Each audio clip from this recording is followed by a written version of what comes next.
Joining us in the boardroom is Simon Benstead, Chairman and CFO of Lake Victoria Gold. This company has two major projects in Tanzania.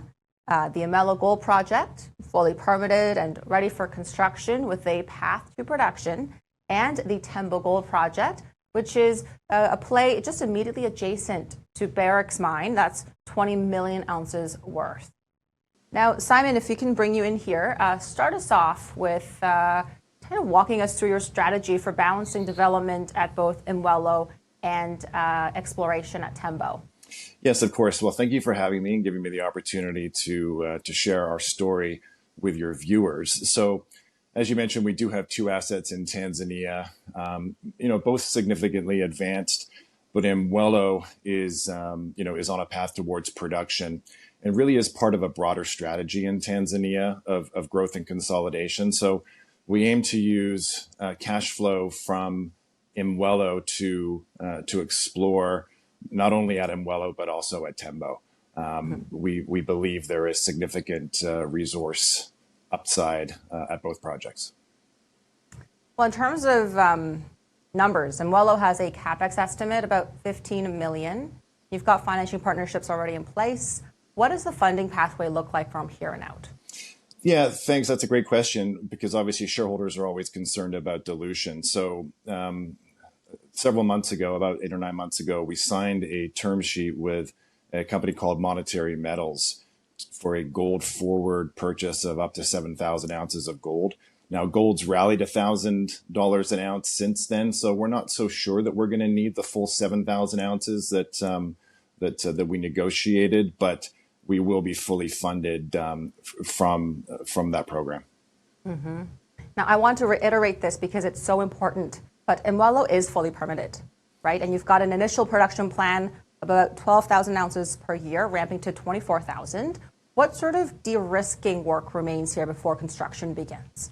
Yeah, so that is the plan, and it is really fully permitted. We received an extension on the mining license, so we've got a fresh 10 years of mining license life ahead of us, which is really exciting. And in essence, the programs that we're working on right now, after completing, very recently, about 2 or 3 weeks ago, we closed a $6 million life financing. So proceeds from that financing are going, for the most part, directly to the ground at Imwelo, where we are undertaking several programs which are actually conditions precedent for the Monetary Metals gold forward purchase. So we're doing primarily some geotechnical drilling, which is designed for pit optimization, and also some final engineering work.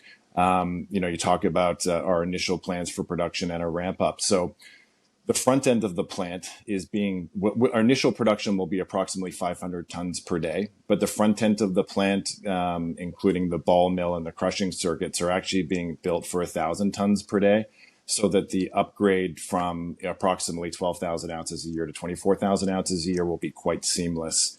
We aim to do that halfway through year 2.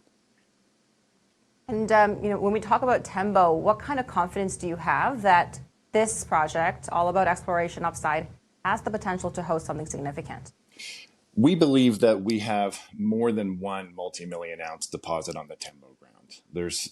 We've conducted approximately 50,000 meters of historical drilling over the last 10 years with some bonanza grade results. I mean, obviously I'll talk about our best hole, but we did achieve 15 meters at 23 grams a ton, which obviously is an incredible strike.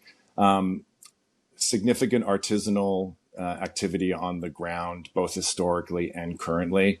And, we believe that, it's not even a matter of what we believe. The Barrick's systems, both of the Bully and Hulu trends, come directly under our ground. I mean, we're essentially adjacent and contiguous to that massive system that starts on the Barrick side of the fence. Over here at CEO.CA, I don't think we've actually had a Tanzania gold story ever, at least since I've been here. Talk to us about building a business out there in the mining industry. Well, Tanzania is actually a very relatively stable environment for mining. There's 60 years of relatively stable democracy. The country is governed based on English common law, and really has put a lot of things in place that are attracting significant investment. Barrick is by far the largest contributor to the Tanzanian treasury. And Barrick was instrumental in assisting the government in essentially rewriting the mining legislation a number of years ago to make it such that it is a very sort of reasonable split of economics between operators and the government. I think another really, really bright sign is the recent investment decision from Perseus Group.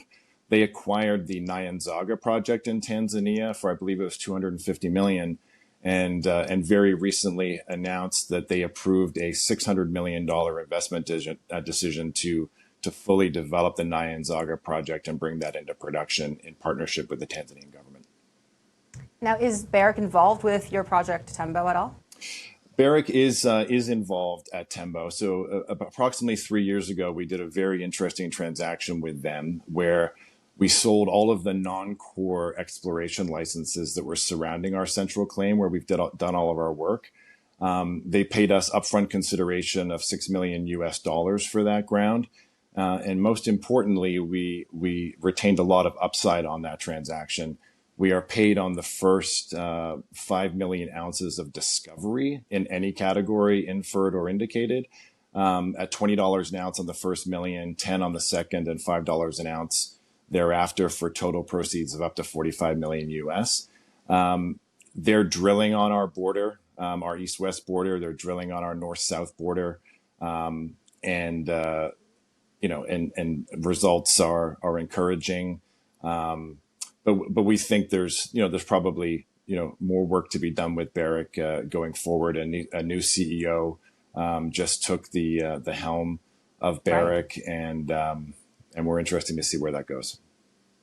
Well, let's talk about local partners with potential ties to business, politics in Tanzania that will support, again, going to the de-risking idea, support building your operations in the country. I mean, it's really important to have local partners in any jurisdiction that you're operating. But Africa in particular, it's extremely important to have. Why is that? Well, I think that, local knowledge is really important, for systems, for customs, for general on the ground know-how. So we partnered with the Taifa Group, which is owned by the Tanzanian tycoon Rostam Aziz. And Taifa is, a global conglomerate of several different businesses. But on the mining side, the Taifa Civils and Mining Group, which is an umbrella company, is the largest mining contracting business in Tanzania. And we initially approached them just to get a quote, on some mining services to plug into our model. And after several, really great meetings, we essentially left with an equity partner. So Taifa Group is now a significant shareholder of Lake Victoria Gold and an invaluable partner on the ground. I should point out that Richard Reynolds, who is the former president and CEO of Taifa Group and essentially is Rostam Aziz's right-hand man, he now serves on the Lake Victoria Gold board. Which really gives us, an intimate relationship with him, Rostam, and the team on the ground. To close us off, can you just go over things coming up, catalysts that you feel investors could watch out for in the near term? Yeah, it's a great question. I mean, near-term cash flow from production with blue sky exploration upside. I mean, that's really the story here. It's a two-pronged approach at Lake Victoria Gold. And I should point out, I mean, you mentioned that there aren't a lot of Tanzanian companies that you've covered. There is one other called TRX Gold, which is still considered a junior. We're on a very similar path to them. We're probably 2 years behind. They actually just released some production numbers today. Their stock is flying high. Their market cap is approximately 7 times what our market cap is. And like I said, we're probably a year away from production, plus or minus. We see significant opportunity for a re-rating as production becomes closer. It's compelling. It's something that our viewers can look at and do some homework on. Beautiful. Thank you. All right, Simon Benstead, Chairman and CFO of Lake Victoria Gold. Go to CEO.CA to learn more at any given day. Tickers are all there for you below. Thanks for watching.